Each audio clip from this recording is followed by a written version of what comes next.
Assalamualaikum warahmatullahi wabarakatuh. Perkenalkan, nama saya adalah Siti Rahma. Saya adalah salah satu staf pengajar dari jurusan Kimia, Fakultas Matematika dan Ilmu Pengetahuan Alam, Universitas Negeri Medan. Pada kesempatan kali ini, kita akan membahas materi silikon dan senyawanya.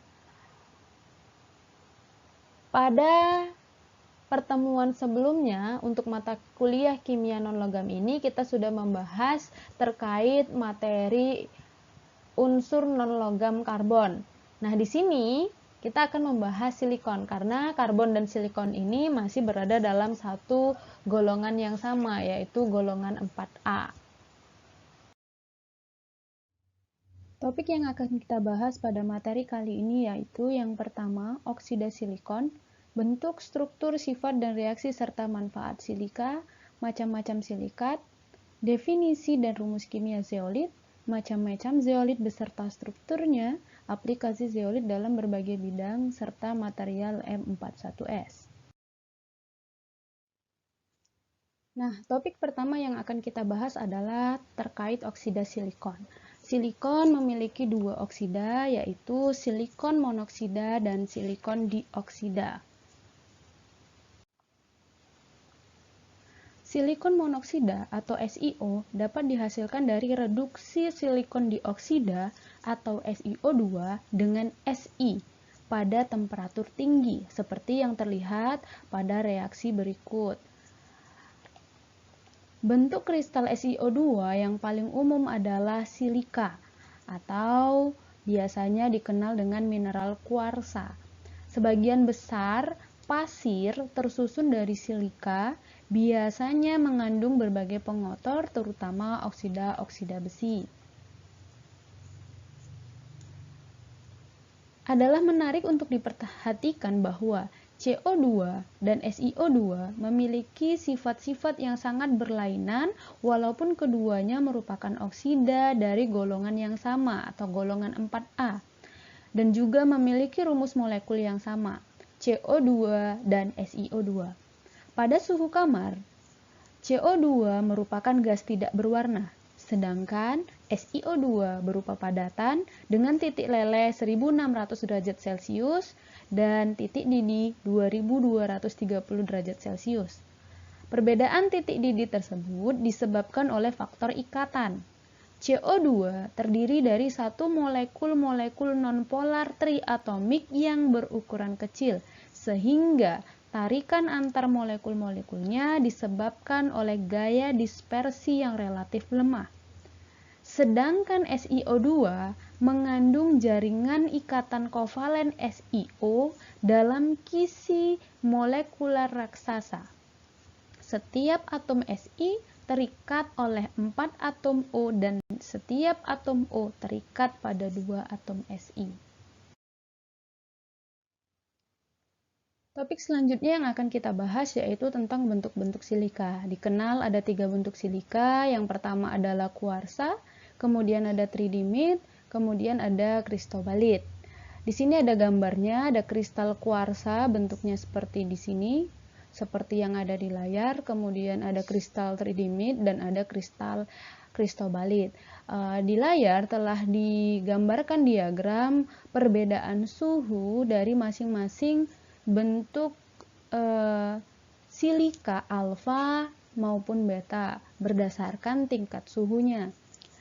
Nah, yang paling stabil itu adalah pada suhu kamar kuarsa beta. Sedangkan pada suhu yang lebih tinggi lagi tridimit beta. Kemudian jika suhunya dinaikkan lagi semakin tinggi, itu kristobalit beta, itu yang paling stabil.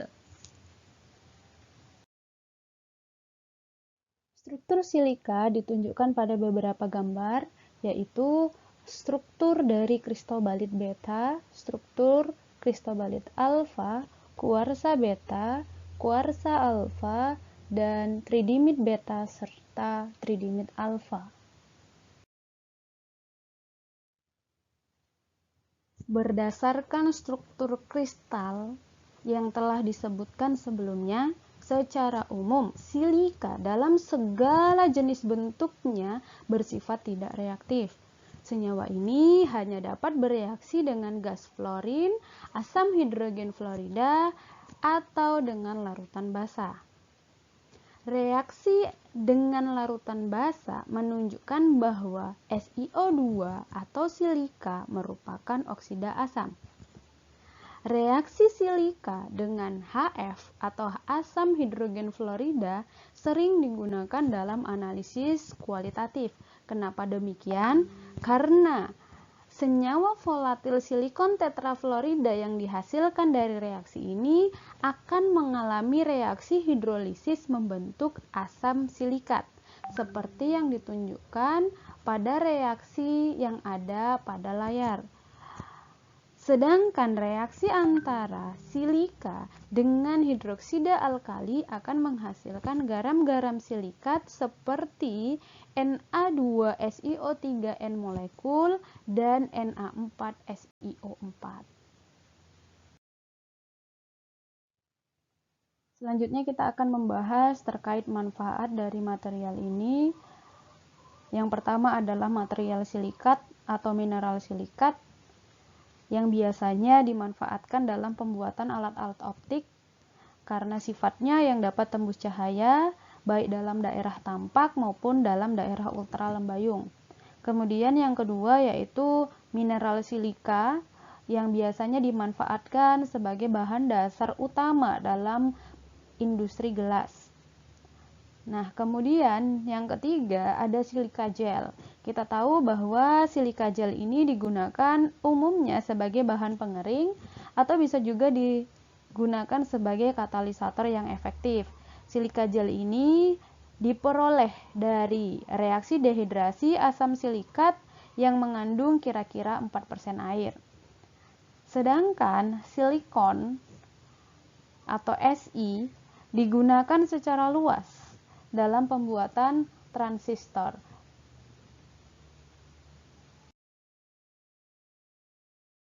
Selanjutnya kita akan membahas terkait mineral silikat.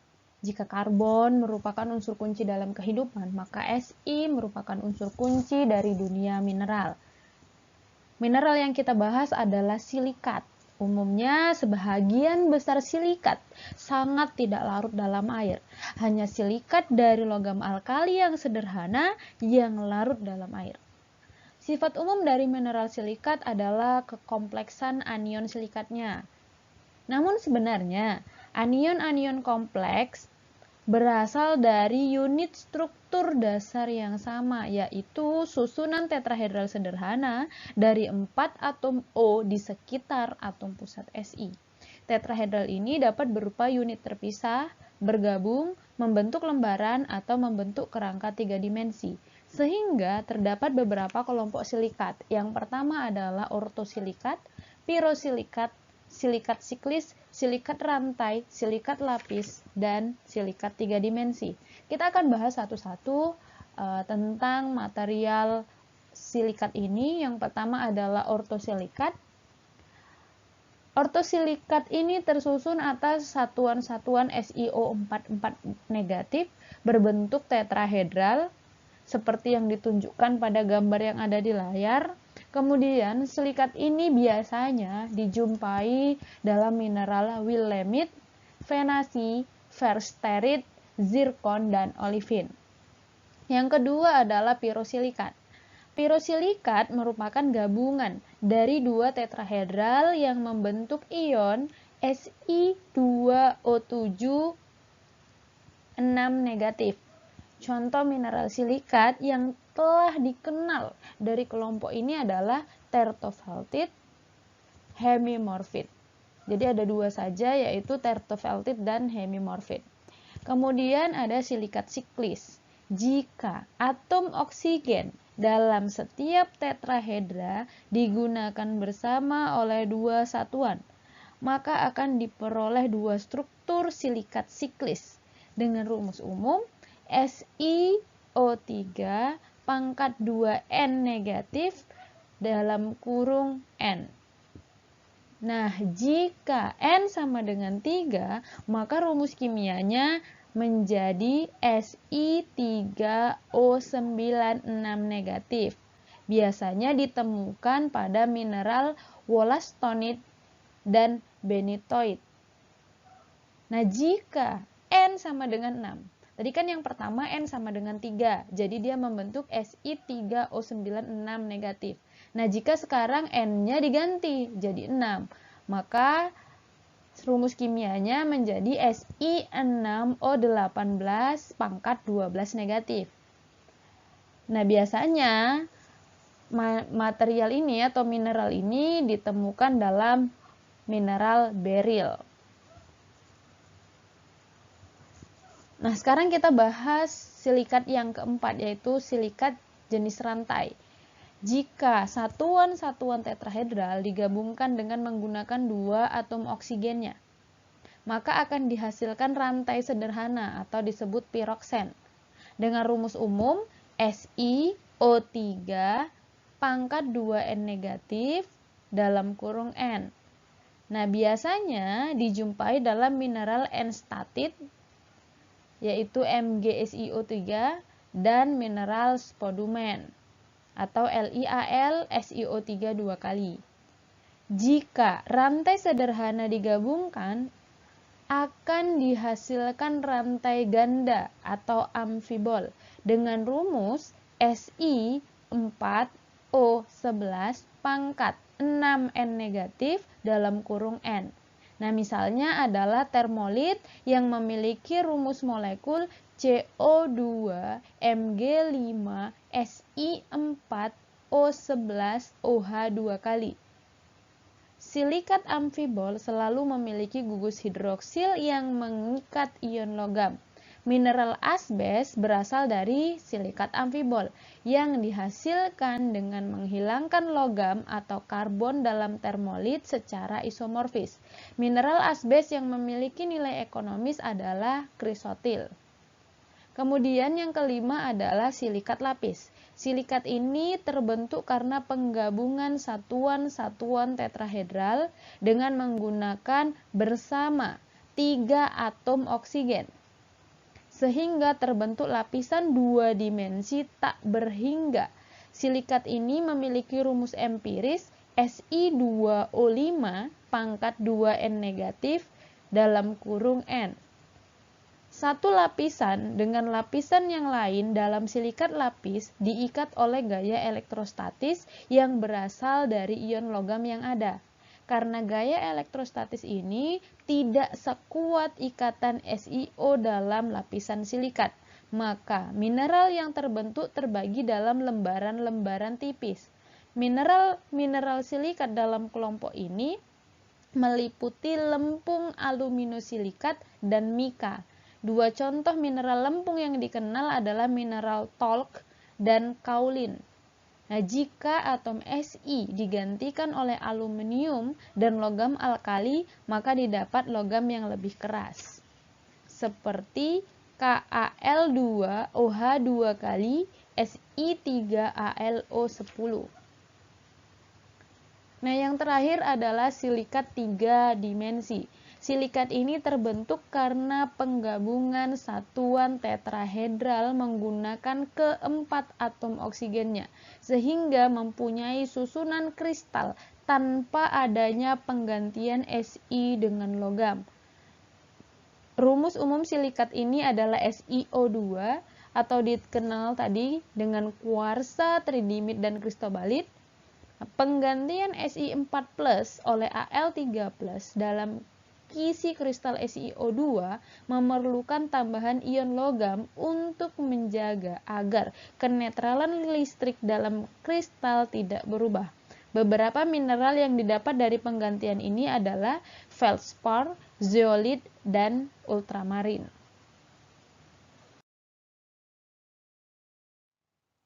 Topik selanjutnya yang akan kita bahas adalah zeolit. Zeolit biasa juga disebut dengan batu mendidih.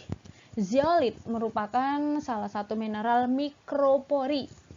Ukuran diameter porinya lebih kecil dari 20 nanometer. Zeolit tersusun dari aluminosilikat dengan struktur kerangka berupa rangkaian tetrahedra SiO44 negatif dengan tetrahedra AlO4 negatif. Pada struktur ini, atom Al bervalensi 3, sehingga terdapat kelebihan muatan negatif pada atom tersebut. Keseimbangan muatan biasanya diberikan oleh kation alkali atau alkali tanah seperti Na+, K+, Ca2+, yang berada di luar struktur. Ion-ion logam tersebut dapat diganti dengan kation lain tanpa merusak struktur zeolit. Nah, rumus empiris zeolit berdasarkan satuan sel kristalnya dapat dilihat di layar dengan M adalah kation logam dengan valensi N, kemudian ada yang di dalam kurung yaitu AlO2 dikali X, kemudian SiO2 dikali Y, itu dalam kurung itu merupakan kerangka alumina silikat dari zeolitnya. Jadi itu adalah kerangka zeolitnya, sedangkan M itu hanya kation penyeimbangnya. Jadi kation penyeimbangnya itu bisa diganti-ganti, bisa diganti Na, bisa diganti Ca, bisa diganti K gitu. Nah, sedangkan ZH2O itu adalah air kristal, karena ini adalah kerangka aluminosilikat yang terhidrasi atau terhidrat, dia mengikat air. Jadi ini adalah rumus umum dari zeolit. Rumus umum beberapa material zeolit. Jadi jenis-jenis zeolit sintetis ada zeolit A, zeolit X, zeolit Y, zeolit L. Nah, berbeda jenis zeolitnya, maka struktur porinya juga berbeda. Nah, rumus molekul dari zeolit A memiliki rasio alumina dengan silika 1:1, sedangkan pada zeolit X, rasio alumina dengan silikanya itu lebih kecil aluminanya, kemudian zeolit Y itu juga lebih sedikit alumina dibandingkan dengan silikanya, dan zeolit L juga demikian. Keempat jenis zeolit ini termasuk sebagai zeolit sintetis.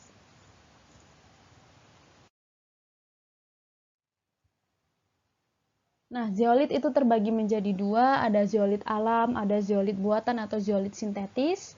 Nah, zeolit alam itu ada sekitar 36 macam, sedangkan zeolit buatan atau zeolit sintetis itu lebih dari 150 macam. Tadi yang sudah dijelaskan, contoh zeolit sintetis itu ada zeolit A, zeolit X, zeolit Y, dan zeolit L.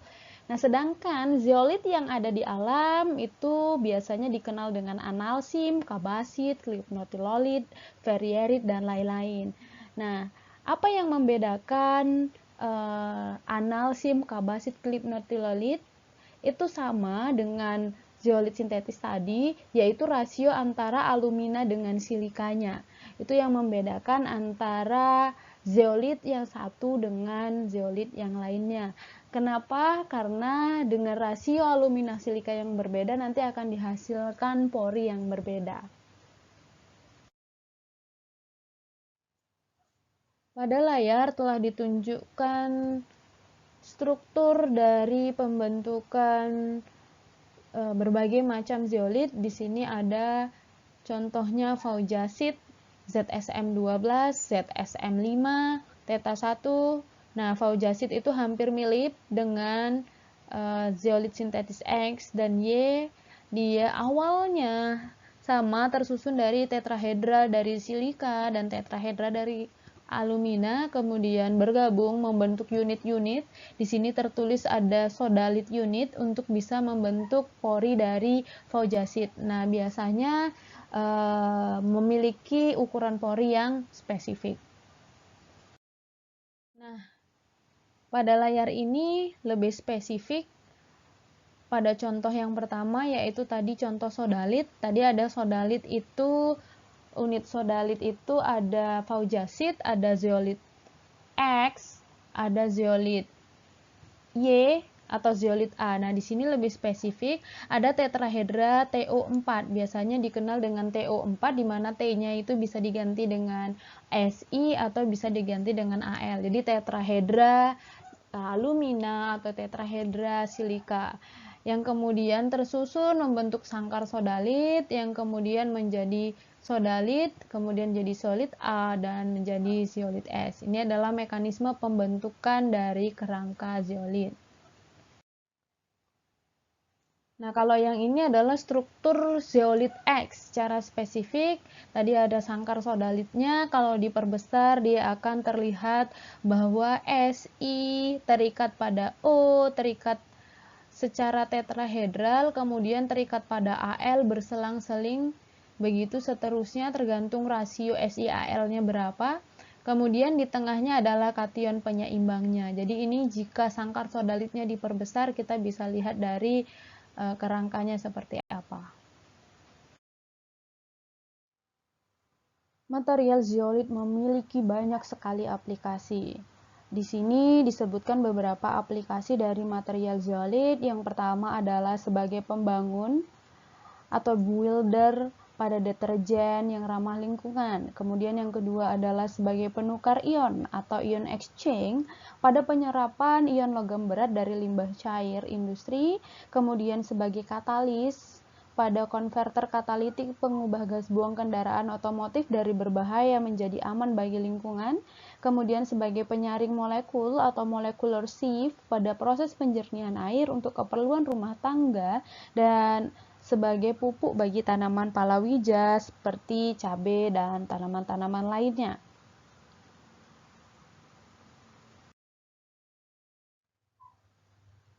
Berikut ini ditampilkan ilustrasi dari aplikasi zeolit sebagai katalis, sebagai pemisah gas, dan sebagai penukar ion. Di sini nampak pori dari zeolit, kemudian ada crude oil. Berarti di sini adalah proses perengkahan minyak bumi atau hydrocracking minyak bumi menggunakan katalis zeolit. Di sini terlihat bahwa crude oil kemudian dia memisah menjadi produk yang diinginkan. Kemudian sebagai pemisah gas. Di sini terlihat ada gas yang berwarna biru, kemudian ada gas yang berwarna merah. Ukuran pori dari zeolit ini bisa menyerap gas yang tidak diinginkan, maka di sini ada tulisan selective absorption, sedangkan gas yang ukurannya lebih kecil dari ukuran pori zeolit bisa lolos, sehingga dapat terpisah antara gas yang diinginkan dengan gas yang ingin diserap. Kemudian ada kation penukar. Penukar kation di sini karena zeolit memiliki kation penyeimbang sehingga nanti secara otomatis ketika material zeolit dimasukkan ke dalam larutan yang mengandung kation tertentu akan bertukar kation penyeimbangnya, yaitu namanya prosesnya ion exchange atau penukar ion. Aplikasi zeolit pada pertanian. Pada umumnya, petani menggunakan garam-garam sulfat, urea, Za, dan lain-lain untuk memenuhi nutrisi bagi tanaman. Tanaman umumnya memerlukan unsur N, P, K, dan unsur mikronutrien lainnya seperti Ca, Fe, Zn, Mn, dan lain-lain. Nah, biasanya ketika petani menaburkan pupuk ke tanaman, tanaman itu tidak langsung serta-merta menyerap pupuk atau nutrisi yang dibutuhkan. Ada masanya tanaman tersebut membutuhkan nutrisi N saja, ada masanya sedang membutuhkan K, namun tidak secara bersamaan atau mungkin tidak dalam jumlah yang banyak dalam satu waktu. Ya seperti manusia makan 3 kali sehari, seperti itu juga lah tanaman. Nah, tiba-tiba ketika petani itu menaburkan pupuk ke tanamannya atau ke lahan pertaniannya, tiba-tiba hujan deras. Artinya, tanaman tersebut belum sempat menyerap nutrisi yang dia butuhkan, sehingga ketersediaan nutrisi NPK di dalam tanah menjadi sangat sedikit. Karena apa? Karena nutrisi tadi, ion-ion tadi terbawa air hujan. Nah, dengan adanya zeolit yang ditaburkan ke dalam tanah, kation penyeimbang pada zeolit bisa bertukar dengan kation yang sesuai dengan kation zeolit. Selain itu, pori dari zeolit juga bisa menyerap ion-ion lain jika ukuran porinya sesuai. Sehingga ketika hujan turun, material tersebut menjaga ion-ionnya tetap berada di dalam tanah, sehingga sewaktu-waktu tumbuhan itu butuh nutrisi, tumbuhan tersebut akan menyemprotkan asam sitrat yang akan memicu zeolit untuk melepaskan ion yang dijerapnya untuk diserap oleh tumbuhan. Begitulah cara kerja zeolit sebagai pupuk pada tanah pertanian. Topik terakhir yang kita pelajari adalah material M41S. Material M41S ini merupakan material yang disintesis, tidak terdapat di alam seperti silika, silikat, dan zeolit. Nah, material M41S ini merupakan silikat yang berukuran mesopori, yang bentuk dan ukuran porinya seragam dengan susunan yang teratur dan berdiameter antara 2-10 nanometer. Material ini disintesis pertama kali pada tahun 1992 oleh para peneliti mobil oil, Beck DKK. Nah, material M41S ini dibagi menjadi 3 jenis. Yang pertama adalah MCM41, kemudian MCM48, kemudian MCM50.